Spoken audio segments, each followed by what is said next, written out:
Bienvenidos y bienvenidas a una edición más de ¿Quién será? Entrevistas en aislamiento, este programa que los invita a conocer el quehacer artístico y cultural de los agentes culturales del distrito de Lince.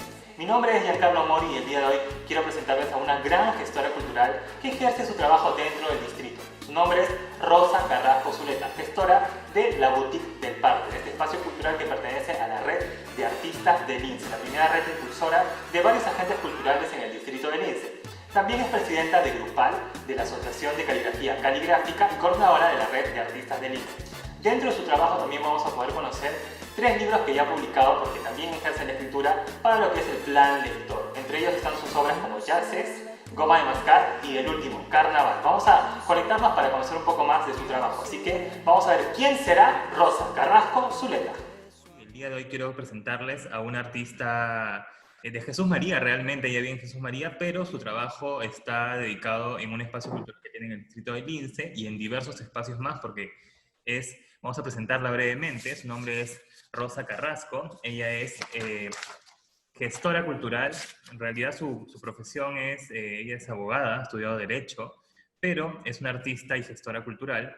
Es gestora de la Boutique del Parque, que es un espacio cultural que alberga diversos tipos de entidades como Grupal, grupo de trabajo para la participación, en la cual ella es presidenta de esta asociación.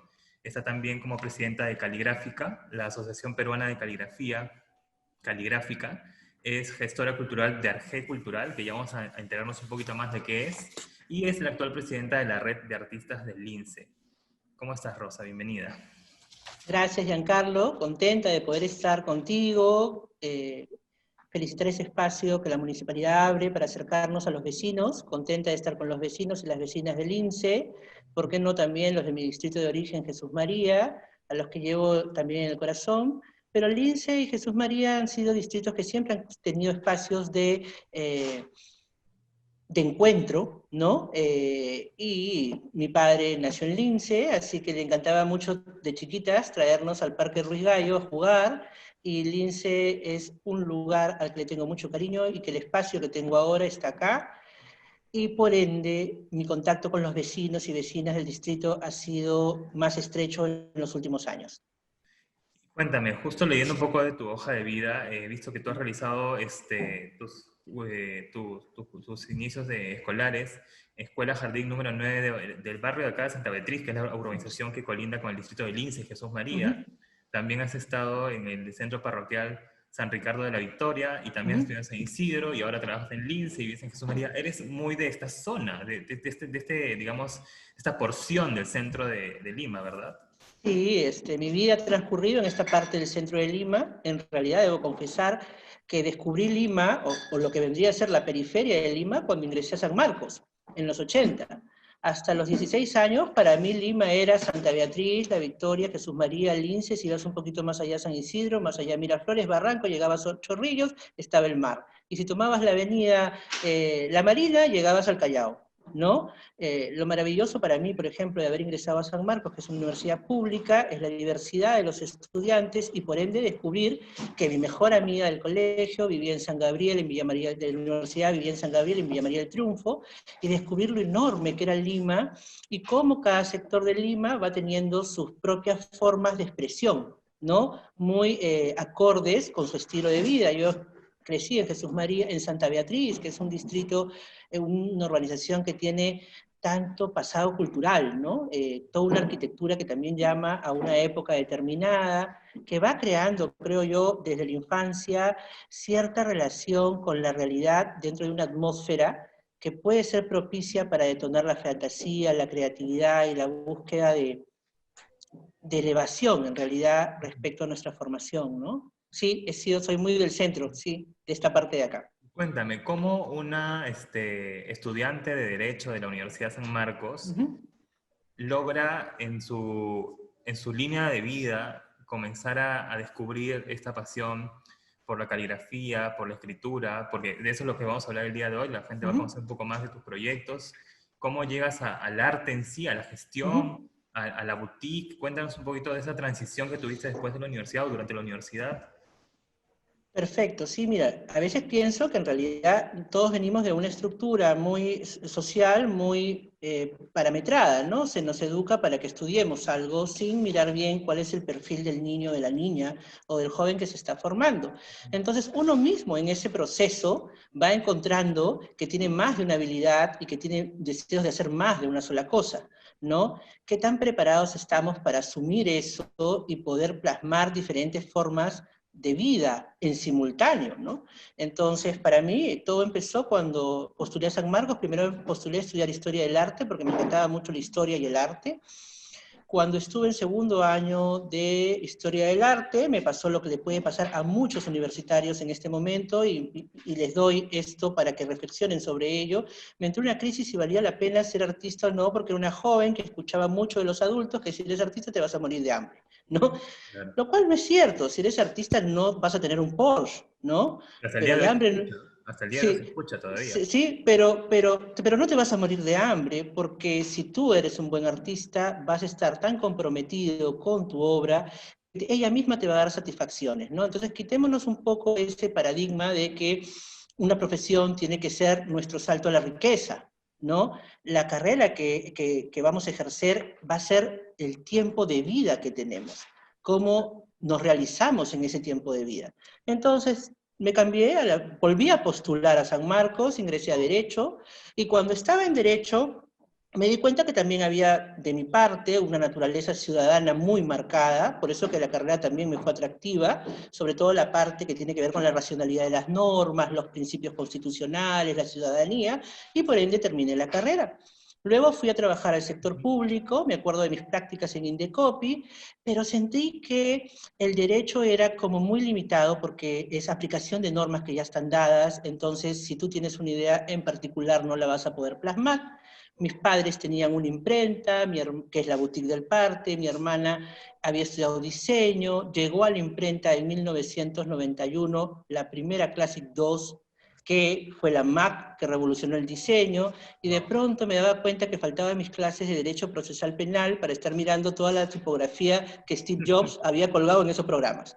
Entonces fui acercándome también a una cuestión visual, ligada a lo gráfico, ¿no? Al diseño, y de la mano de mi hermana, que era diseñadora, fui aprendiendo también todo este universo del papel, de la tipografía, de las letras, y me empezó a interesar el mundo de la caligrafía, ¿no? Que en esa época no se enseñaba en Perú, salvo que estudiaras diseño en alguna universidad, así que mis inicios fueron bastante empíricos, ¿no? En el año 93, y de ahí ha seguido un proceso de aprendizaje un poco lento al comienzo, pero que en los últimos años, gracias al avance tecnológico, ha podido crecer en retroalimentación con otros artistas.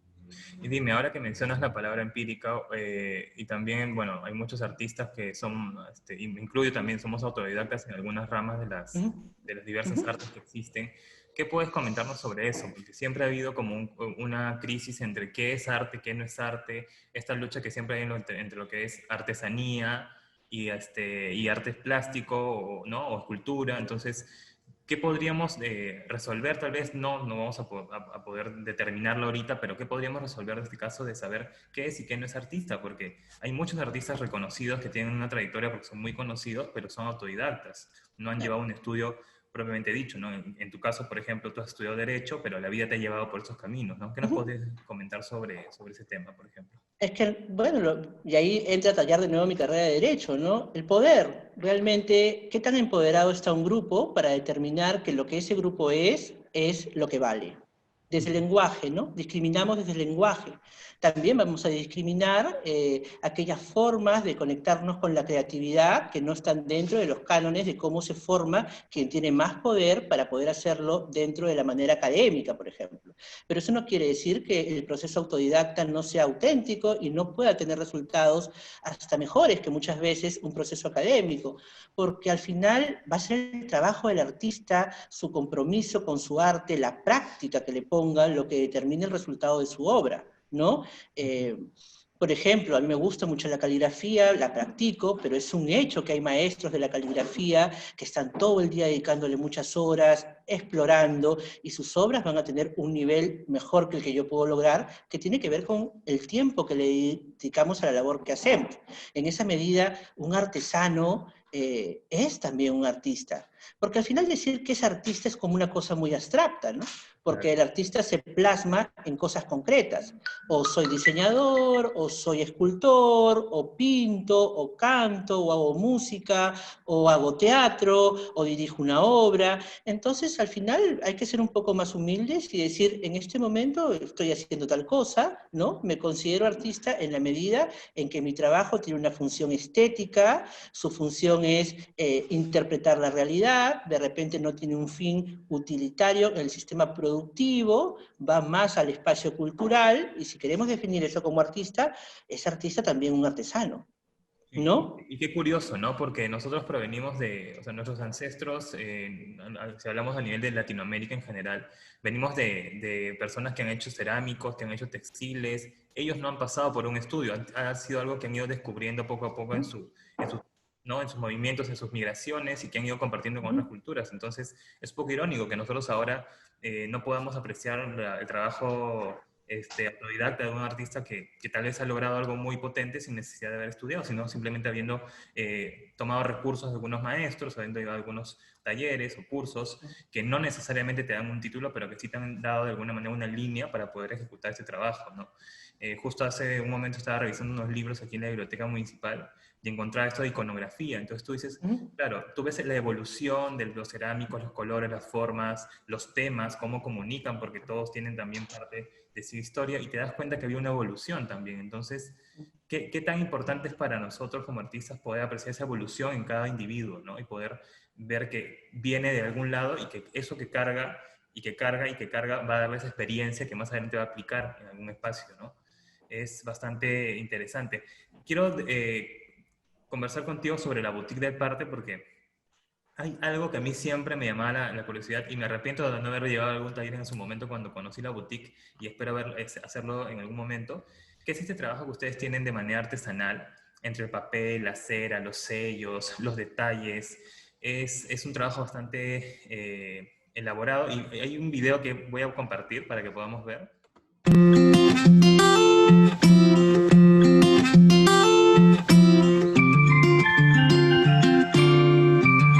Es tiempo de volver para preservar los oficios originarios. Nuestro trabajo gráfico a lo largo de 4 décadas nos permitió descubrir que comunicar nuestra felicidad nos hace tan felices como ella misma.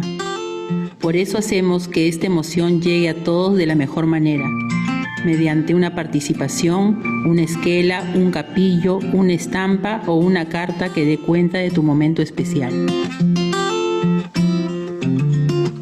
En la Boutique del Parte renovamos nuestro compromiso de mantener vivo el papel como un objeto que nos define.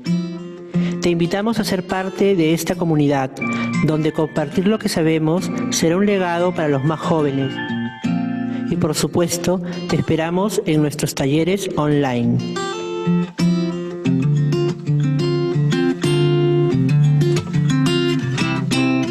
Qué importante puede ser escuchar esta frase que tú siempre has usado, que es muy potente: compartir lo que sabemos. ¿Qué nos podrías compartir de lo que sabes para poder entender esta frase, que para mí en realidad se ha vuelto muy potente, más en estas épocas de tecnología, de virtualidad? Sí, en realidad la boutique se inicia como una imprenta y como un espacio y un taller gráfico. Crecimos, mi hermana y yo, en medio de papeles, de tintas, ¿no? De ver cómo un objeto cultural como el papel acababa siendo transformado en un producto determinado, ¿no? Entonces, era un proceso también semi-industrial, ¿no? Y nosotros quisimos darle ese valor que tenía que ver con lo artesanal, que era hacer papel, hecho a mano, desde nuestras manos, hacer caligrafía, es decir, hacer estas letras que fueron creadas antes de la invención de la imprenta para poder hacer libros, ¿no? porque hay que entender que la caligrafía es la madre, en realidad, de las publicaciones, porque si no se hubiesen creado estos tipos determinados a mano antes de la invención de la imprenta, no hubiésemos podido tener esos famosos códigos y libros que guardaban los sacerdotes en el medioevo, en las iglesias y en los conventos, y que eran depositarios del saber también. O sea, antes de la imprenta, el saber tuvo que pasar por la escritura, entonces la escritura como fenómeno cultural es fundamental para compartir lo que sabemos, lo que vamos comprendiendo y lo que vamos descubriendo. Esta frase nos motivó, ¿no?, a usar este espacio que teníamos en el INSE para ya no solamente tener nuestro taller gráfico, sino para construir un espacio donde artesanos y artistas como nosotras pudieran tener un lugar donde compartir su conocimiento, ¿no? Por eso lo llamamos compartir lo que sabemos. Creo que uno de los actos más generosos de los seres humanos es transmitir cultura. Nosotros no somos seres instintivos, hace mucho tiempo que dejamos miles de años de ser instintivos, ¿no? No somos como un gatito que si pasa por fuego ya no va a volver a pasar por ahí. Somos seres que vamos a tener que solucionar los problemas a partir de la información que recibimos. Y eso es la transmisión cultural, ¿no? Cómo la generación anterior me transmite a mí un saber para que yo sepa por dónde conducirme, por qué no reflexione sobre eso y lo mejore y vayamos evolucionando. Entonces, es una herencia, ¿no? Es una herencia. La cultura es la base de la transmisión del saber. Entonces, si no compartimos cultura, ¿cómo construimos identidad? ¿Cómo construimos comunidad? ¿No? El lenguaje es parte de ese proceso cultural, la escritura, la visión que tenemos del mundo, nuestra misma perspectiva estética. No me has hablado de la iconografía prehispánica, y tiene que ver con la apreciación del mundo de esas personas en ese momento y cómo evoluciona con la práctica, ¿no? Porque un artista evoluciona con la práctica como un ser humano evoluciona con la práctica. Yo no tengo los mismos pensamientos que tenía cuando tenía 15 años, porque la vida me ha hecho llevar un montón de experiencias que me han permitido tener, de repente, otra visión de las cosas, ¿no? Entonces, esa praxis es fundamental en el desarrollo de un artista, porque le va a permitir conocer quién es, con qué se siente cómodo, qué es lo que quiere expresar, para qué lo quiere expresar, en qué momento, y también poder ver en qué momento siente que es valioso decir algo. Porque también hay un momento en que el artista calla, ¿no? Claro. Que es el momento en que dice, aquí estoy ya viviendo mi otra parte, que es la de la cotidianidad y de vivir la vida como la mayoría, ¿no? Dentro de lo cotidiano. Y a pesar de que ahora podemos expresarnos de muchas maneras, porque tenemos el ámbito de la danza, la parte del cuerpo, la parte vocal, qué importante puede ser revisar el papel, nuevamente. Claro. Porque es creo el primer vínculo que muchos hemos tenido con un libro, que si bien estamos entrando a una era tecnológica, que es un tema muy amplio que podríamos también conversar, el papel es un recurso en el que siempre vamos a regresar, sea para escribir, sea para limpiarnos el rostro, sea para poder tenerlo como soporte para pintura, sea para compartir algo, ¿no? Como en este caso son partes que uno da cuando se va a casar, cuando tiene una fecha especial. Entonces es un soporte bastante, podríamos decir que es parte de un ritual incluso. Entonces tu espacio se ha vuelto a eso, porque no hay muchos espacios en Lima dedicados especialmente a la artesanía de papel y al trabajo del parte para un tema en especial, para compartir algo que sabes y algo que sea especial. A diferencia de otros espacios donde solamente vas, compras el papel y tú ves dónde lo imprimes y cómo sale y tienen ploteos o digamos, formas muy similares de hacerlo siempre, pero no hay algo que en el caso yo he visto que ustedes también hasta proponen incluso, según la temática del evento, cómo podría ser el gramaje, el color, si va o no va un sello, si va un detalle de una hoja, de un lazo, todo ese tipo de trabajo, cómo han ido descubriéndolo en la boutique, porque de una imprenta a eso también hay un proceso. Claro, porque una imprenta tiene diferentes tipos de especialización, ¿no? Están los que se dedican, por ejemplo, a hacer libros, a hacer folletos, los que se dedicaban a hacer impresión de documentos, ¿no? En nuestro caso nos fuimos más por el papel ligado a la vida personal, ¿no? A las emociones, a los momentos especiales.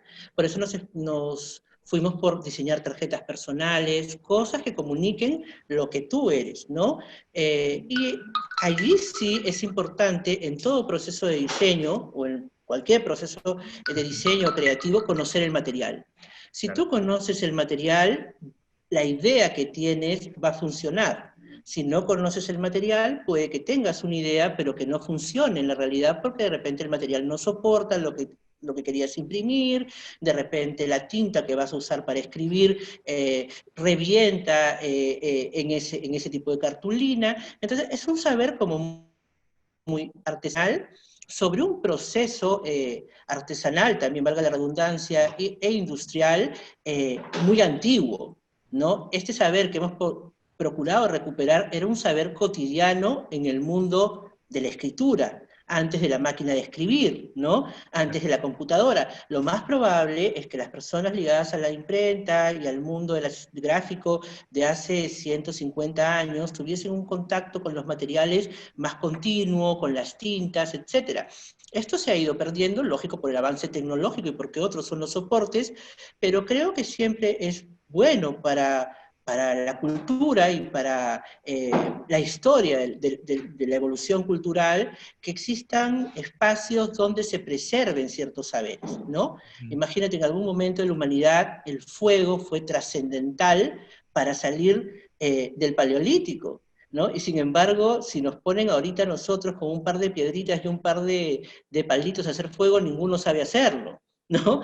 Y sin embargo fue definitivo en la evolución de la historia. Entonces, a nosotros nos motivó eso, estar en contacto con un saber que es ancestral y que deseamos preservarlo porque es parte de nuestra evolución, ¿no? En tiempos donde todo es muy virtual, volver a recibir algo hecho a mano, escrito a mano, tiene un impacto emocional distinto, ¿no? Y quienes quieran hacerlo, cuentan con nosotros para asesorarlos y para apoyarlos en la búsqueda de ese objeto personal que quiere comunicar nuestras emociones.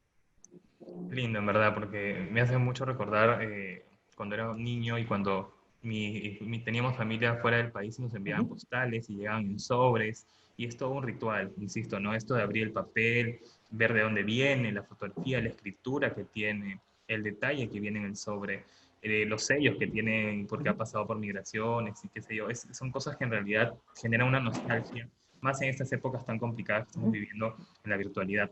Hablando ahora de virtualidad, quiero compartir este video donde tú hablas del taller de Neuland con pincel. Creo que esto ha sido en el marco de la Semana de la Caligrafía, me parece. No sé si me puedes detallar un poco, vamos a compartirlo para que la gente pueda ver, porque ahora nos tenemos que adaptar a todo este tema virtual, ¿no? Que nos impide estar unidos. Hemos hecho la actividad de esta manera online justamente para que nada en el mundo frene el amor que tenemos por la caligrafía, por el diseño, por las letras, y podamos seguir compartiendo esta afición, esta disciplina entre todos. Dicen que no hay mal que por bien no venga. Parece que toda esta crisis también nos obligó a conectarnos más con toda la tecnología que nos permite ahora ir más allá de nuestros espacios locales y poder estar unidos, como lo hemos visto, España, Brasil, Argentina, Perú, Italia, todos juntos compartiendo. Tenemos acá la presencia de honor de nuestro maestro acá en Perú y que ha sido maestro de muchos en el mundo, Claude Dietrich, que nos está acompañando y nos está evaluando en todo momento para ver cómo vamos en el proceso de la enseñanza, porque él siempre nos ha manifestado que una cosa es hacer caligrafía y otra cosa es enseñar caligrafía, ¿no? Tenemos aquí, esta vez, el primer taller Zoom, que va a estar a cargo de Lisette Landauro. Lisette Landauro forma parte del Consejo Directivo de Caligráfica. Caligráfica es la Asociación Peruana de Caligrafía, una organización sin fines de lucro fundada el año pasado con el propósito de difundir y poner la obra de los diferentes artistas al alcance de todo el mundo, sobre todo en Perú. Esta vez, Lisette, ella es arquitecta de profesión y todos sabemos que los arquitectos son artistas, son creadores natos, ¿no? Entonces Lisette, que viene del dibujo, de las artes plásticas y ha pasado por muchas disciplinas, encontró en la caligrafía una forma de expresión que le es cómoda, que le gusta y que ha ido desarrollando a lo largo de estos años, siguiendo cursos con diferentes maestros como Claude Dietrich, como John Stevens y otros tantos maestros internacionales que le han permitido explorar en esa búsqueda. Un ratito. Cuéntame, ¿qué es caligráfica, ¿no? Vamos a hablar ahora, si bien en el video lo has dicho bastante conciso, cuéntanos qué es caligráfica, cómo llega Claude Dietrich a la vida de Rosa y cómo nace esta asociación cultural que ahora es la que está impulsando algo que no se ha visto normalmente en Lima, el trabajo del arte caligráfico. Sí, gracias. Como te dije, Giancarlo, yo me inicié en mi interés por la tipografía, en realidad, por esa parte del diseño que tiene que ver con las letras, desde mi experiencia en el mundo de la imprenta. Y de ahí descubrí la caligrafía, ¿no? Que muchos no identifican todavía como una técnica, una actividad que tiene que ver con el dibujo, ¿no? La creación de letras a partir de herramientas determinadas y que son estilos de letras que fueron creados antes de la invención de la imprenta. Todas las letras que se inventaron antes de la creación de la imprenta, que vienen de nuestro alfabeto latino, que es el alfabeto romano, son letras caligráficas y tienen todo un saber y una técnica para ser realizadas, desde la herramienta con la que se va a hacer, cómo se tiene que construir, qué camino tiene que seguir cada trazo para lograr ese estilo que permita que sea uniforme. ¿Y por qué uniforme? Porque los libros iban a ser a mano. Imagínense si los libros se hacían a mano y cada uno con su escritura, iba a ser imposible de leer, ¿no? Entonces es un saber de hace muchos años y que ha sido cultivado sobre todo en Occidente, ¿no? Mucho en Europa y sobre todo en Estados Unidos. Y allí Claude Dietrich, quien fue fundador de la Escuela de Diseño de la Católica, él es francés, fue a Estados Unidos, trabajó muchos años allá como profesor y conoció a el que es uno de los tops, o en todo caso uno de los maestros de la caligrafía moderna, que es Hermann Saff, ¿no? Dentro de esta formación, Claude Dietrich sigue enseñando fuera y ya cuando llega el momento de retirarse, como todos, que llega un momento en que dejamos de trabajar de manera continua, ¿no? Porque llega el momento en que tenemos ya que retirarnos, él decide venir a pasar ese tiempo acá en Perú, ¿no? Entonces teníamos el privilegio de que él esté acá, yo lo conozco a través de mi esposo, que a través de un gran amigo, Pedro Guimoya, diseñador, me lo presenta, ¿no? Hace ya bastante tiempo tenemos una amistad de más de 10 años, y siempre fue para él muy importante el hecho de que la caligrafía se difunda y deje de ser una práctica un poco elitista, ¿no?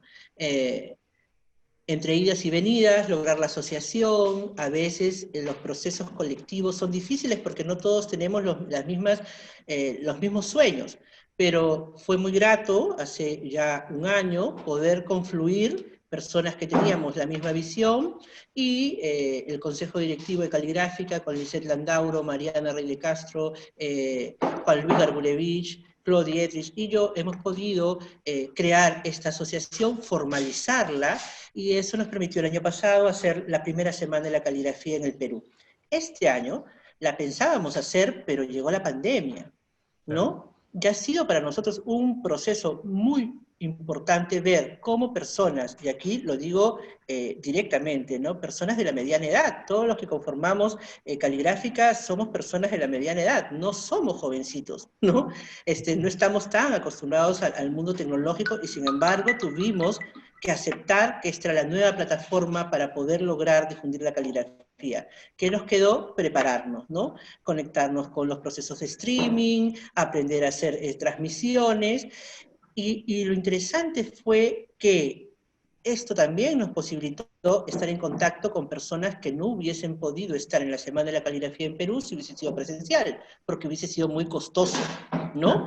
La experiencia trajo consigo que tuvimos la aceptación de muchos calígrafos importantes. Aprovecho para agradecer a Máximo Polelo, a Ernesto Cachato, a Claudio Gil, a Marina Soria, a Silvia Cordero, a todos, a Silvia Tapia, a todos los calígrafos y diseñadores peruanos que también han colaborado, Ale Grau, Gerson del Águila, Martín Arias, Lisette Landauro, Smoke, Rudy Arce, aficionados a la caligrafía como Gonzalo Tobar, ¿no? Juan Luis Gargulevich, todos hemos participado queriendo difundir y llevar al público en general demostraciones de la caligrafía, ¿no? Que va más allá de la idea que tenemos de tener bonita letra. La caligrafía es una disciplina que usa el dibujo de letras, la tipografía, para hacer con ella obras de arte, expresiones artísticas, ¿no?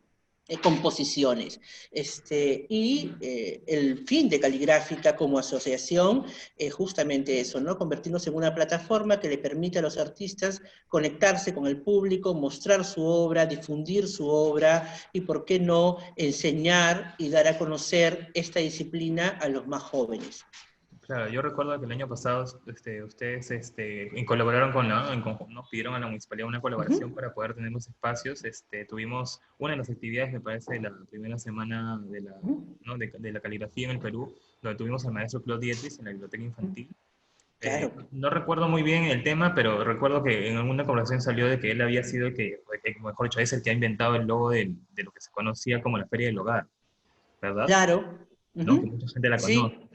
Sí. Porque Claude es diseñador gráfico, ¿no? Pero también es artista plástico, entonces, y también es calígrafo, porque son disciplinas que van confluyendo, ¿no? Entonces, él ha sido diseñador de muchos logos, el logo de la Comunidad Andina de Naciones es también obra de él, ¿no? El famoso logo del Hotel Crillon, que yo veía cuando era niña, y podría enumerar muchas cosas que ya no recuerdo, pero que sí las he visto, y que parten, pues, de un diseñador formado en la tradición del diseño desde su país de origen, Francia, y luego en Estados Unidos, ¿no? Y él es el maestro de todos ustedes, ¿verdad? Porque Juan Luis también, Juan Luis creo que es periodista. Juan Luis es diseñador gráfico. Todos nosotros hemos tenido la suerte de que justamente, mira, cómo confluyó, haber logrado el espacio en la boutique permitió que Claude Dietrich dictara talleres acá, ¿no? Entonces muchos de nosotros hemos tenido la oportunidad de ser sus alumnos, ¿no? Y de ahí ya empezó a nacer esta necesidad de hacer la asociación, más ahora que nos damos cuenta que el mundo cultural, el trabajador cultural, está invisibilizado para el Estado, ¿no? La pandemia ha demostrado que ni siquiera hay un registro de qué trabajadores culturales hay.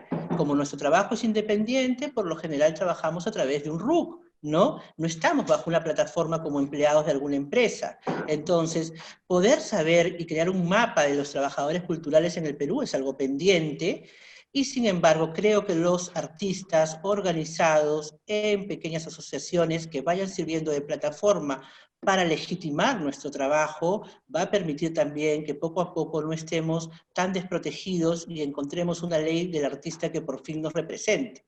Entonces, todas estas formas desde la sociedad civil en la que los artistas nos podemos organizar para crecer son fundamentales, ¿no? No solamente para la vida cultural, también para la vida democrática de un país. Claro, por supuesto que sí. Y esto nos lleva también a lo que es grupal, ¿no? Tú tienes esto es una ONG, una asociación, ¿verdad? Una asociación que promueve la construcción del ejercicio de la ciudadanía. Y tienes una página que se llama Los Angelitos de Grupal. Cuéntanos un poquito más sobre en qué está enfocado esta asociación. Sé que por ahí tienen escolares ciudadanos, ¿no? Trabajan en la metodología de la enseñanza ciudadana. ¿Cómo está enfocado esto de una manera como de participación, ¿no? De ciudadanía. Sí, Grupal fue una organización que se fundó hace ya bastantes años. Me acuerdo que tuve dos muy buenos amigos que fueron los que me convocaron a ser parte, y nuestro fin era evaluar los niveles de participación ciudadana en las diferentes esferas de realización de las personas, ¿no? Uno puede ser maestro, puede ser médico, puede ser abogado, puede trabajar en un banco, puede trabajar como personal de limpieza en algún lugar, y evaluar qué tanto participamos con otras personas de nuestro entorno como ciudadanos, ¿no? Nos dimos cuenta que los niveles de participación ciudadana en el Perú eran muy bajos, y también era muy baja la internalización de la condición de ciudadanos, ¿no? Fue así que surgió la idea de hacer los talleres escolares ciudadanos, que eran talleres que buscaban formar en ciudadanía a chicos de tercero, cuarto y quinto de secundaria, de escuelas públicas. ¿Por qué? Porque el porcentaje de chicos de escuela pública que va a la universidad es muy bajo. Entonces, si yo ya no voy a seguir formándome en un mundo como el académico, el universitario, de institutos, por la misma condición económica, en la situación económica, ¿dónde construyo mis niveles de ciudadanía? En la escuela. ¿no? Claro. Entonces hicimos esos talleres y fue para nosotros muy grato ver la respuesta por parte de los jóvenes. Nos quedamos sin presupuesto, nos quedamos sin financiamiento y por eso no los pudimos seguir replicando. Sin embargo, quedó un vínculo muy estrecho con las comunidades donde trabajamos y sobre todo con las madres de familia, ¿no? Que nos llevaron a lo que eran los PRONEIS o los programas no escolarizados de educación inicial, donde hacemos una actividad todos los años por Navidad para llevarles un juguete o algún tipo de ayuda a los niños que están en la primera infancia, ¿no? Los Angelitos es esa actividad donde toda la comunidad, no solamente personas de Grupal, sino todos los amigos que quieran colaborar con nosotros, pueden llevar ayuda a estas zonas vulnerables. Esta vez lo pudimos hacer ya no para Navidad, sino que la emergencia sanitaria nos llevó a hacer las canastas solidarias, ¿no? Y hicimos una actividad de canastas solidarias en San Juan de Lurigancho, en 3 lugares de San Juan de Lurigancho, y también hemos tenido la oportunidad de poder conseguir apoyo para crear ya la cocina de esta olla común que se estaba haciendo en leña y en condiciones muy precarias, tanto en San Juan de Lurigancho como en otro lugar de Ancón, ¿no? Entonces nos queda la satisfacción de que estas madres tan comprometidas con la salud, ¿no? Porque son las que preservan la salud de la comunidad. Ha sido una experiencia muy grata ver cómo las mujeres hemos sido un espacio de contención para que no se disipe el virus del COVID, ¿no? Y estas madres necesitan ayuda, ¿no?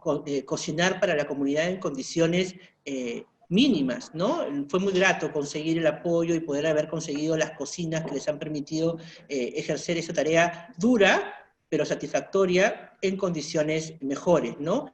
No hemos tenido más tiempo, más oportunidad, la misma crisis sanitaria nos impide poder hacer todo, pero esperamos en diciembre poder llegar a un grupo más extendido y que este fin de año y estas fiestas navideñas, al menos en medio de esta pandemia, no sean tan tristes para los sectores más vulnerables, y ahí sí creo que la solidaridad de todos los que tenemos, de alguna manera u otra, algún privilegio, ¿no? El poder no haber sentido de repente la crisis con tanta fuerza y tanta dureza, se abra, ¿no? Somos compatriotas y lo que le pasa y le toca a un peruano o a una peruana, también nos toca a nosotros, ¿no? Claro. Claro que sí, eso es importante. Qué bueno que Grupal pueda hacer esto, que sé que a veces uno cuando tiene diferente tipo de responsabilidades y a la par tiene este tipo de situaciones como la pandemia se detienen, pero siempre uno está maquinando, gestionando desde su rincón para después en algún momento poder lanzar alguna convocatoria, algún tipo de, ¿no?, de proyecto social, y eso es importante que se pueda justamente agrupar, ¿no? Y qué bueno que Grupal existe y que pueda hacer este tipo de trabajo. Ahora vamos a conversar un poco de lo que es ARGE. No sé si llegas a ver la pantalla, ¿se llega a ver? Sí, veo ahí la pantalla ARGE. Este fue un proyecto que yo recuerdo que iniciaste hace poco y constantemente vi que estaban compartiendo muchas necesidades también durante esta crisis que estamos viviendo. De manera digital. Cuéntame, ¿qué es ARGE Cine Club? ¿Qué significa? ¿Cuál es el objetivo de este proyecto? Sí, mira, conforme fue creciendo los talleres en la boutique, empezamos a soñar un poco en ya crear una institución, una organización cultural, ¿no? Y elegimos el nombre ARGE, que es un nombre que viene de la filosofía, que significa como primer elemento o esencia, o primera esencia de las cosas, ¿no? Y ARGE tenía como, y tiene como plan toda la parte cultural que tiene que ver con talleres, con conversatorios, acercar a las personas a diferentes alternativas de aprendizaje, de conocimiento, ¿no? Y tenía una vertiente que a mí siempre me ha gustado mucho, que es la del cine, ¿no? Y recobrar esa tradición tan limeña del cine club de barrio, que estuvo muy vigente hasta comienzos de los 90, ¿no? Cuando yo era niña, recuerdo que en Jesús María teníamos el cine club del Ministerio de Trabajo, el cine club del Colegio Antonio Raimondi, estaba la Filmoteca de Lima, el Cinematógrafo de Barranco, y había muchos espacios donde las personas podíamos ir a ver buen cine, ¿no? No necesariamente el que estaba en cartelera, sino aquel que respondía a una temática o a una lógica o a algún director y había sido expuesto como parte de un ciclo, ¿no?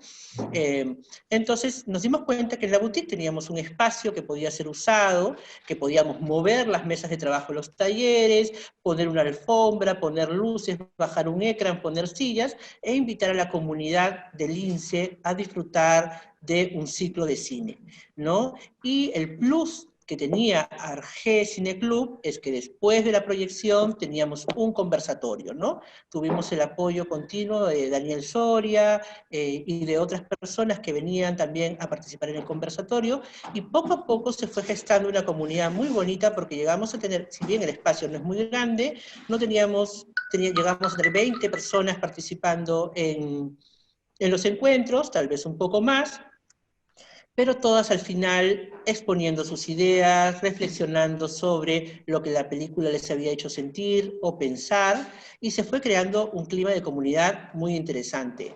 Empezamos el año pasado y tuvimos... Un proyecto bastante joven. Sí, es bastante joven, pero tuvimos el problema de la pandemia.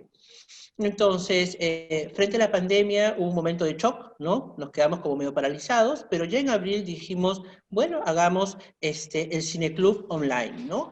Entonces, empezamos a hacer los ciclos online y las reuniones Zoom a través también de internet. Las películas se colgaban y estaban liberadas por un breve tiempo para que las puedan ver las personas, y luego los días lunes, eso era los viernes, y los lunes en la noche en el conversatorio sobre la película que se había liberado el día viernes y sábado. Entonces fue muy grato ver que habían personas que se sumaban al conversatorio, y aprendimos a hacerlo a través de la plataforma virtual, y hemos estado en eso todo este tiempo, ¿no? Ahora en diciembre vamos a lanzar nuestro próximo ciclo que se llama El Barrio. El tema va a ser el barrio. Son películas que transcurren y son historias de barrio, ¿no? Que las personas tienen esas anécdotas o esos conflictos dentro del barrio donde han crecido, por las amistades del barrio, por cómo es su entorno. Y ya les estoy adelantando un poco, quienes quieran participar, se van a estar colgando el ciclo ahora a fines de noviembre para verlo durante diciembre. Qué genial, ¿no? Que existe el proyecto como primer impulso de un cineclub, ¿no? Porque Lince justo ha tenido algunos cines ya desaparecidos y que todavía tiene unos cuantos. Era un sitio bastante lleno de cines. Teníamos el Independencia, que está aquí frente a la municipalidad. Claro. El cine que le decían Micropulga, que está en Galvez. El Alhambra, el Ambassador, el Ollanta, tenemos Petit Wars. Entonces hay como un montón de tradición en esa época ha habido de cine de barrio, y qué bueno que puedan impulsar ese trabajo. Así que invitamos a los vecinos, vamos a subir rapidísimo por acá para que puedan seguir la página. Esta es la página de Argé Cine Club. @Argé Cine Club. Y también no se olviden de que estábamos hablando al principio, se nos olvidó mencionar, pueden entrar también a la página de la Boutique del Parte, como la Boutique del Parte, y seguirlos en sus redes sociales como la Boutique del Parte, ¿no? Vamos a poner por acá para que la gente pueda ver cómo se escribe la Boutique del Parte, ¿no? @ la Boutique del Parte, así pueden encontrar en sus redes sociales, donde van a poder disfrutar de diversos tipos de actividades y talleres también que tienen. Este espacio que ha sido de alguna manera la cuna, el nido de estos proyectos como Caligráfica y ahora también como Argé.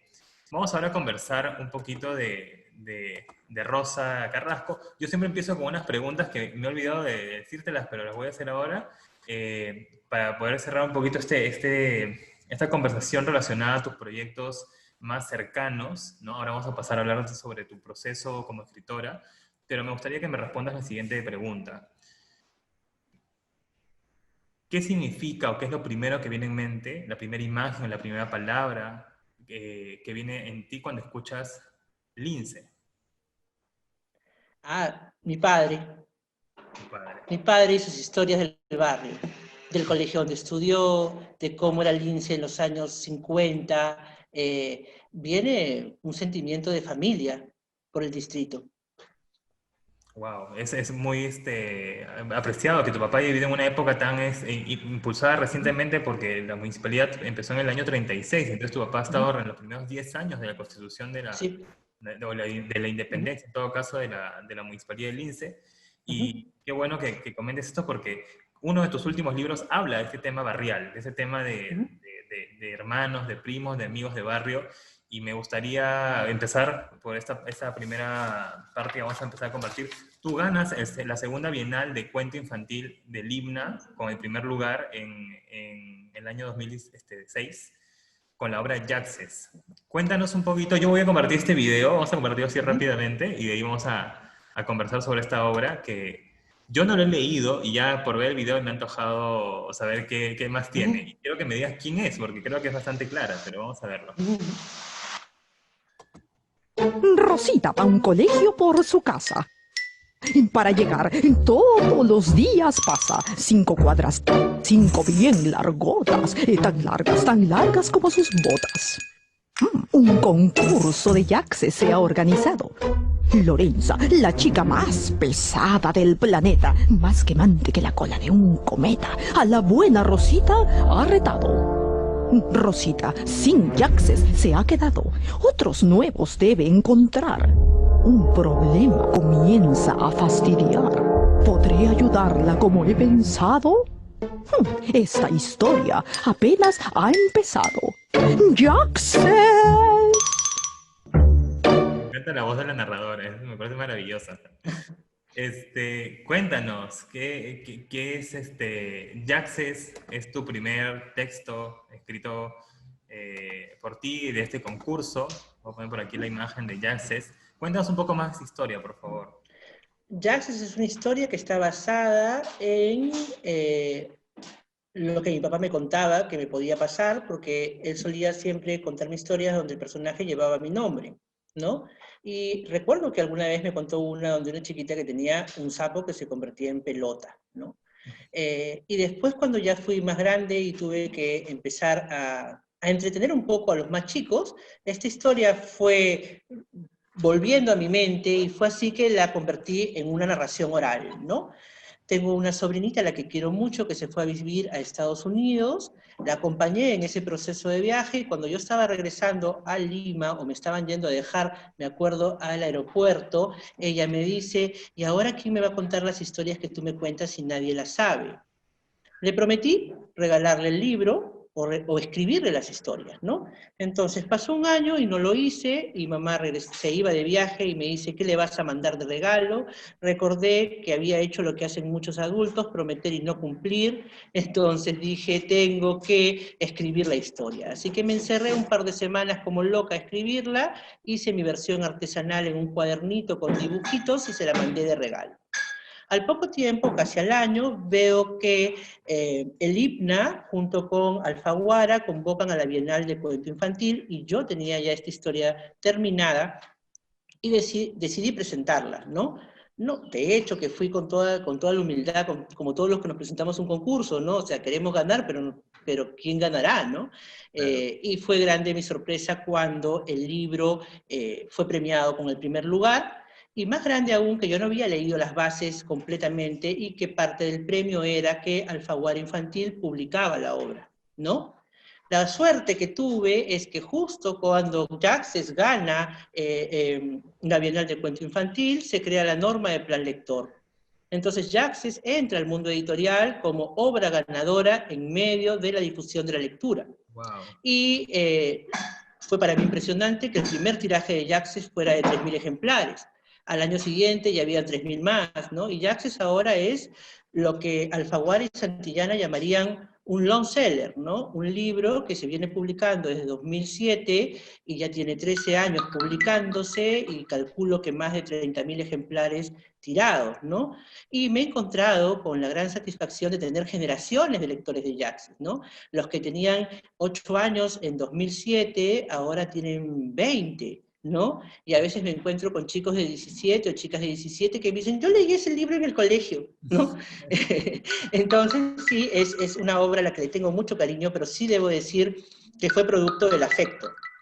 No creo que en el proceso creativo, si uno no está conectado desde las emociones con lo que está creando, el público lo va a sentir, ¿no? Y yo creo que con Yaxes hay mucho afecto de por medio, y eso se conecta con la otra persona, ¿no? Y ahí está la historia, que es la historia de una niña, como éramos las niñas que íbamos al colegio cuando yo era niña, con nuestro uniforme gris, en colegios de niñas. Recordemos que antes estábamos divididos, hasta en la escuela pública eran escuelas de mujeres y escuelas de hombres, y todos los problemas que eso traía, ¿no?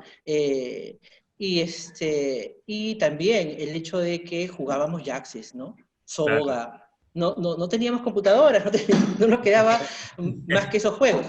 Estos juegos de antaño, ¿no? Que era el Sí, mundo, las canicas, la soga, el trompo. sí, Voy a, sí. voy a comprometerme a leerlo porque es algo que ya lo había visto que tenías estos 3 libros escritos, pero no había encontrado este video que ha sido tan ilustrativo con esa voz y esas imágenes que me dan curiosidad de saber qué le Curiosidad. pasa a este personaje en ese Sí. concurso. Entonces me ha dejado con esa sensación de poder descubrir un poco más, ¿no? Ahora vamos a pasar a esta obra que tuve la suerte de leerla porque me la prestaste. Nos conocimos hace un par de años, creo que año y medio, un par de años ya.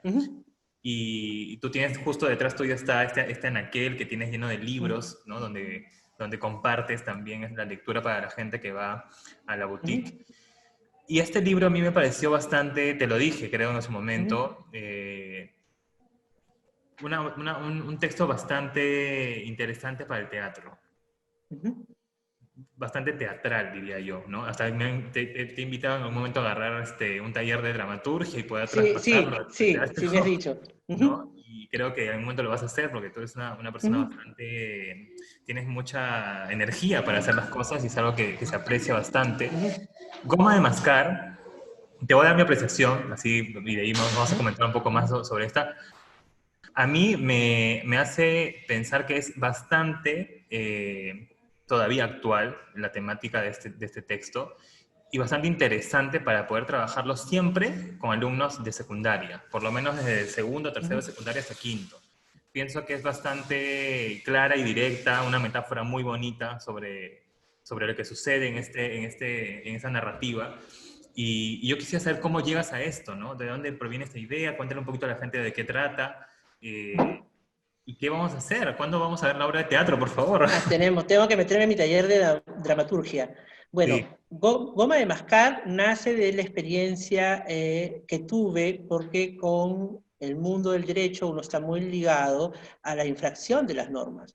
Entonces, hay una rama del derecho que me gusta mucho, que es la criminología. Pero en realidad porque tenía un abordaje desde la psicología, la sociología, que era el explicar por qué las personas transgreden normas o cometen delitos, ¿no? ¿Qué es lo que motiva? Más allá de la cuestión social, de la cuestión económica, ¿qué perfil hay en los sujetos y las personas que se atreven a pasar los límites? Esto me llevó también cuando estuve un tiempo trabajando voluntariamente en un programa de rehabilitación para adictos privados de libertad en el penal de Lurigancho. Era un grupo de familiares que se reunían en un local en Barrios Altos, donde eran asistidos y donde se les daba terapia para poder sobrellevar la adicción de su familiar, ¿no? Fue en este proceso, que fue un voluntariado como de casi 3 años, que empecé un poco a observar las dinámicas dentro de las familias que tienen problemas de adicciones y también conocer un poco el perfil de los pensamientos de los jóvenes que se enganchan con las sustancias. Y también sentí que el tema de las adicciones estaba plasmado en la literatura, pero ya en una literatura para adultos y de manera muy cruda, ¿no? Y ya lo que se analizaban eran los procesos de adicción, se analizaban en cierto modo más los actos, ¿no? Cómo llevaban la vida estas personas que tenían este problema. Pero sentía que había una ausencia en el abordaje de este tema a más temprana edad, ¿no? Y decidí hacer una historia metafórica sobre un proceso de adicción, ¿no? Y también describir un poco cómo son estos perfiles que se enganchan con sustancias, ¿no? Cómo somos, en realidad, porque todos de alguna u otra manera somos compulsivos, ¿no? Y cómo se hacen estos perfiles y en qué se sostiene. Mi primera hipótesis en la historia es que la persona que va a estar enganchada con algo que le hace daño es una persona inteligente, aunque no lo creamos. Solo que usa la inteligencia para justificar sus errores. La argumentación como herramienta para no cambiar, ¿no? Nos usamos argumentaciones para decir por qué no podemos hacer algo cuando en realidad debemos hacerlo. Entonces, el personaje es un personaje muy inteligente, pero incapaz de tolerar la frustración, ¿no? Y esto la lleva a conectarse, pues, con la goma de mascar, ¿no? La cual en algún momento llega hasta fabricar ¿no? Y que la toma, porque en realidad la goma de mascar llega a ser más fuerte que ella, y la separa del mundo, la lleva a la estratosfera, ¿no? Y también tiene que ver esa metáfora con el hecho de que cuando ya una persona ha llegado muy lejos en el consumo de drogas o en alguna adicción, se ha separado tanto de su entorno, son tantos años que ha estado en otro plano, que está muy alejado y no sabe cómo volver, Claro. ¿no? Y cómo es importante ahí la ayuda y el soporte terapéutico, ¿no? Que en este caso en la historia son simbólicamente las aves blancas, ¿no? Como los mandiles de los médicos, cómo este soporte terapéutico le permite a ella verbalizar, ¿no? Que es la función de la terapia, verbalizar para poder reconocer y para poder tomar una decisión. Y recurrir a la única fuerza que le quedaba para poder tomar el camino de regreso. Y de eso va Goma de Mascar, y cuando me dices que es muy teatralizable, sí, porque a mí mucho me gusta el cine, entonces mucha de mi parte de la construcción de mis historias son muy visuales. Sí. Yo empiezo a poner en palabras lo que está pasando en mi cabeza como una película, ¿no? Y esos son, supongo que procesos propios de quien se ha formado en un mundo audiovisual también. Yo ya vengo con la televisión, ¿no? Soy hija del videoclip, de historias que se cuentan en 3 minutos, ¿no? Entonces, algo de eso queda, ¿no? Tú has también dictado un taller, ¿no? Un taller en el año 2019 que es el taller de escritura creativa, que va justamente enfocado a que los niños puedan bajar sus ideas, los jóvenes puedan bajar sus ideas y puedan plasmarlo en el papel. Creo que incluso una vez me mostraste un formato hecho a mano que después fue publicado como un libro. Sí, en un formato hecho a mano, publicado después como libro, de uno de los chicos del taller. Mi idea en el taller de escritura creativa con los chicos es estimularlos a que creen, ¿no? Yo siento que a veces en la escuela se les da todas las pautas de la estructura de un cuento, de la estructura de una historia, y les dicen, bueno, creen un cuento sobre tal tema, ¿no? Pero ¿cómo se enfrenta la hoja en blanco? Eso es algo que a veces no estimulamos. Entonces, en el taller yo sí considero que debe ser como muy práctico y muy empático, ¿no?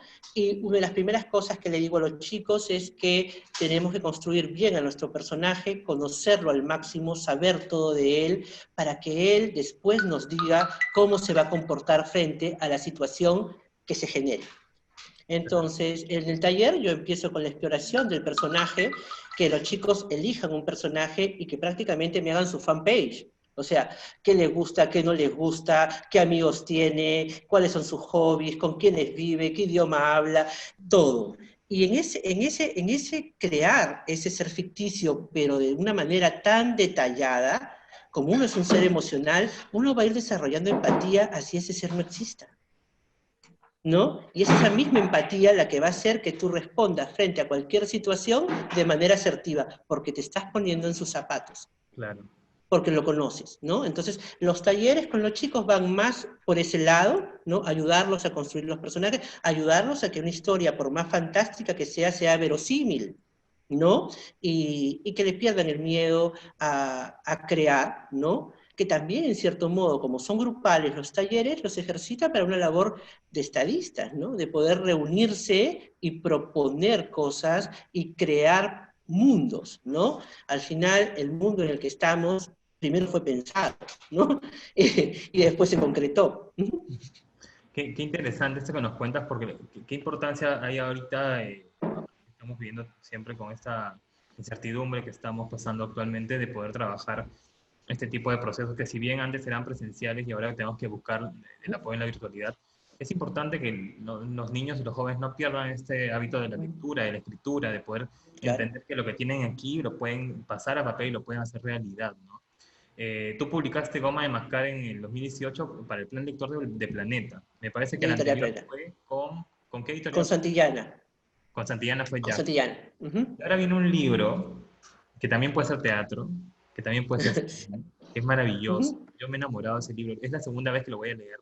Ya leí una lectura completita y ahora me he quedado en las primeras páginas. Es muy mágico. No tengo pantallazo para compartir porque lo tengo aquí. Qué lindo. Carnaval. Tú sabes que a mí me pasó que yo me compré este libro cuando tú compartiste lo de la promoción, creo que fue a mitad de año, y recién he ido a recoger hace 3 semanas porque no encontraban el código de la compra por internet. y lo vi, y para empezar que la ilustración es maravillosa, me vende Sí. y me dice que es carnaval. Yo pienso que eres tú, Puede ser, sí. y tu madre, tu mamá, Ujú. y los personajes, el lugar, lo que hacen. Hay un momento de las bicicletas cuando están por la avenida Salaberry, porque yo pienso que es en la avenida Salaberry donde están, Sí, sí, es la Avenida Salaberry, sí, la sí. avenida Ujú. Salaberry, y, ¿no? Y están yéndose al Lince. Oye, yo he salido el sábado pasado a buscar esa cruz, que eso estaba, dónde estaba la funeraria del Ujú. señor, y te juro que te traslada. O sea, esta historia carnaval que invito a los vecinos a que la puedan descubrir, la pueden encontrar en la editorial SM, en las librerías, es de la editorial Barco de Vapor. Realmente es un libro, yo no sé cuánto tiempo, ahorita nos vas a contar de qué trata, cuánto tiempo te has demorado en escribirlo, pero me he enamorado de este texto, me he enamorado mucho de esa Ujú. historia y te agradezco en verdad que hayas mencionado aquí tu vida o lo que sucede, no sé si eres tú, tal vez, no sé, vamos a Ujú. dejarlo ahí Ujú. para que la gente lo pueda Ujú. comentar. En Jesús María, en este pasaje del Lince, de estas calles, realmente nos transportas a ese tiempo, a ese momento, a esa situación, a esa quinta Ujú. de los vecinos, ¿no? Es en el verano de 1979. Por favor, cuéntanos un poco más sobre Carnaval. Carnaval. Carnaval es en el verano de 1979. De hecho, que hay personajes que son ficticios, hay muchísimos que son reales. Todos los chicos de la quinta, toda la pandilla es real, están con sus nombres originales: Remo, Aldo, Eduardo, Marco, Alina, Carlota, Orieta, Olguita, Luz María, Rocío, existen, ¿no? Están felices de ver sus nombres, y es un homenaje a mis amigos de la infancia, ¿no? Carnaval es un homenaje a ellos, ¿no? Porque cuando uno es niño se sostiene en los afectos, en sus amigos, ¿no? Es un mundo que se descubre en comunidad, al menos mi generación lo hacía así. Entonces, ahí estábamos con las bicicletas, ¿no? Me encanta ese momento, Éramos... me encanta, me fascina ese momento. Yo me siento Ese, identificado con ellos en la vida. Me encanta. ay, sí. No, si vieras que vamos a ver que los veranos eran extraordinarios, ¿no? Entonces, Carnaval surge como la idea de hablar de esa infancia, porque recuerdo que mi mamá nos contaba, yo tenía a mi abuela todavía que vivía en esa época, cómo eran los carnavales de la Lima antigua, ¿no? Entonces, éramos niños que estábamos escuchando los carnavales de otra época, ¿no? Y nos entusiasmó, ahí está ella haciendo sus planes para resucitar a Comaniescu con la comida. Entonces, nos transportó y nos entusiasmamos. Entonces dijimos, queremos hacer una fiesta. Tenía yo la suerte de que mi mamá es maestra de lengua y literatura y coordinadora de actividades en el colegio, o sea, le encantaba hacer las actuaciones, ¿no? Entonces, nos dijo, sí, hagamos la fiesta. Y así fue, de verdad, que creamos un club, nuestro club Edad de Oro, que tenía como meta pedir cosas en nuestra casa para después rifarlas entre los mismos conocidos y con eso hacer fondos para nuestras cadenetas, lo que íbamos a servir en la fiesta, ¿no? Entonces la fiesta de carnavales fue algo real. Recuerdo que mi primer disfraz estuvo allí, mi hermana, todos disfrazados, la pasamos muy bonito, y parte de eso está en esta obra, que es en realidad también una historia de fraternidad, de amistad, un homenaje a la comida peruana, porque los niños llegan a la conclusión de que van a curar a esta persona que tiene el corazón roto y es ermitaña con algo que ellos recibieron en sus hogares, el alimento, ¿no? Esa comida tan rica que recibimos los peruanos y con tanto afecto desde nuestras cocinas, ¿no? Entonces, cómo estos platos de comida van transformando a Comaniescu en otra persona, ¿no? Y sobre todo porque la más pequeñita tiene un saber intuitivo, ¿no? Un sentido común que a veces rescata, ¿no? Que la más pequeñita dice, si Comaniescu es vampiro y es ogro y come niños, es porque no ha probado un ají de gallina, ¿no? Entonces, todas esas cosas que son parte del mundo infantil, también la historia de amor, que es la historia de amor de un desencuentro, ¿no? Y, Sí. y que me encanta porque yo sí lo vi así, como los niños se preguntan, ¿por qué los adultos no se dicen las cosas? ¿Por qué no pueden decir cómo se sienten? ¿No? Entonces es un poco reflexionar desde la infancia en qué momento empezamos como a encerrarnos y a no permitir decir lo que sentimos, ¿no? Y lo que hacen estos niños es estimular que eso se abra y que esta pareja de ancianos, porque eran personas adultas mayores, ¿no? Puedan decirse todos esos sentimientos que tuvieron guardados y puedan recuperar el amor en la edad adulta también, ¿no? Es también como un reconocer que el amor es transversal a todas las edades. Y en un tiempo donde los seres humanos se supone que vamos a vivir más, ¿no?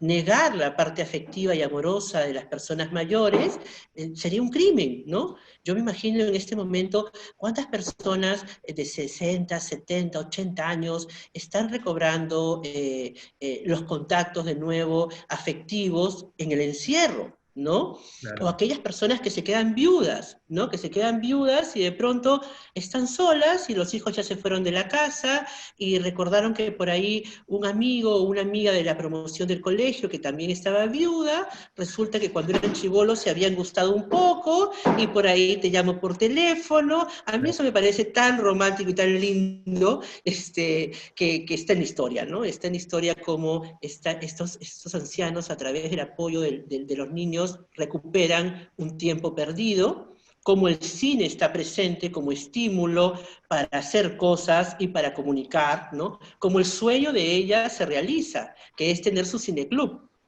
¿no? Sí, Y, ¿no? y yo la verdad que pienso que este libro es medio embrujado, porque yo escribí eso antes de que se haga Arjé, ¿no? Y cuando se hizo Arjé dije, oh, se cumplió lo del libro, ¿no? Entonces parece que cuando uno escribe también plasma lo que uno desea, y cuando uno desea algo íntimamente, lo más probable es que suceda. Y mira, me parece bastante interesante porque antes no había apreciado en un texto infantil, ¿no? Y juvenil, porque también siento que es para jóvenes, ¿no? Soy adulto y estoy totalmente enganchado e identificado con la historia, es cómo has podido juntar el universo de adultos mayores y de niños en un Sí. texto. Creo que eso es algo, son dos generaciones totalmente alejadas, Sí. que pueden tener muchas cosas en común porque son familiares, pero no son de una misma época, no han vivido las mismas cosas, entonces ver cómo estos dos mundos se juntan y se relacionan para poder, en el caso de los niños, solucionar este problema del pasado de los adultos, que para ellos es un problema muy, digamos, por la misma edad y por la misma condición educativa que puedan tener, difíciles de solucionar porque la vida para los adultos a veces es muy dura. Un niño no tiene ese tipo de parámetros para poder verlo así. Me hace sentir realmente que esto es un carnaval, porque no solamente va por el hecho de que van a estar en un carnaval o por los colores, aparte que Celeste Vargas tiene una ilustración maravillosa porque me ilustra, o sea, me imagino, Maravillosa, maravillosa. muy buen trabajo de ilustración.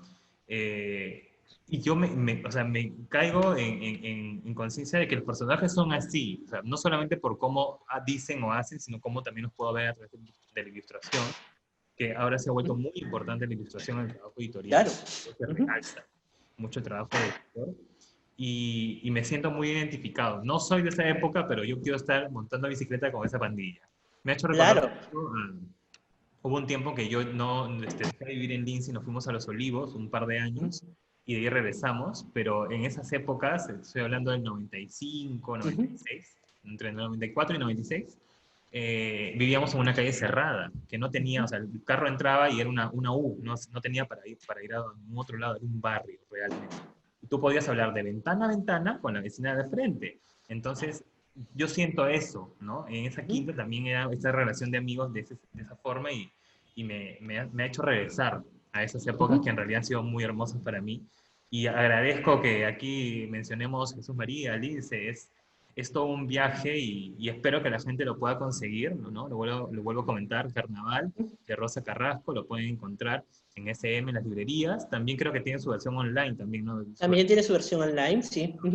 Y bueno, es hora de consumir cosas nacionales y poder compartir. Es un texto que está recomendado para mayores a partir de 8 años en adelante y es, pienso, un buen regalo para los niños o las niñas que desean leer y empezar a descubrir este tipo de mundos que nosotros como adultos hemos tal vez en un momento vivido. En el caso de Rosa, tiene que ver con una historia de amor, de recuerdos de amistad de sus barrios y es bastante bonito poder compartir esas imágenes de aquel entonces. Por ahí creo que había un videíto que quería compartir, uno final ¿Ya?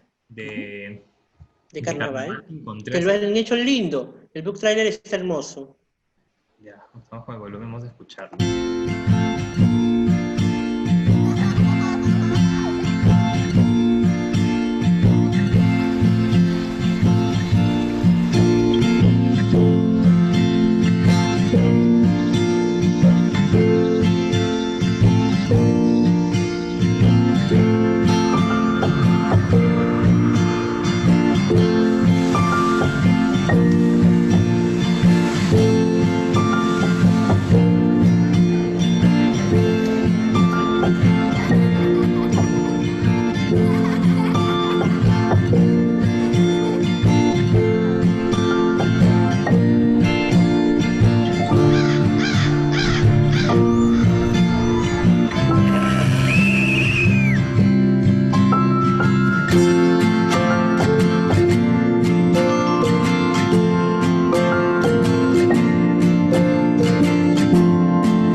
Carnaval, pueden entrar a la página Leo Todo Perú, ¿no? Y ahí pueden encontrar el libro, el último libro, pero El último. no esperemos el último porque vas a seguir escribiendo muchos más. Espero que... El último no, ahorita estoy en 2 proyectos, uno para chicos, que es, le he puesto Milagros Inesperados, no sé si es que ese título, y es una historia que va a recorrer también en Lima, la procesión del Señor de los Milagros, el turrón de Doña Pepa, los teatros, el teatro, te va a encantar porque tiene que ver con una familia de ratones que son teatreros, y viven en el teatro municipal, pero el teatro se incendia, y tienen que salir corriendo, y acaban en medio de la procesión, y en la procesión se separan porque se pierden. Entonces, ¿cómo llegan a volver a encontrarse? ¿No?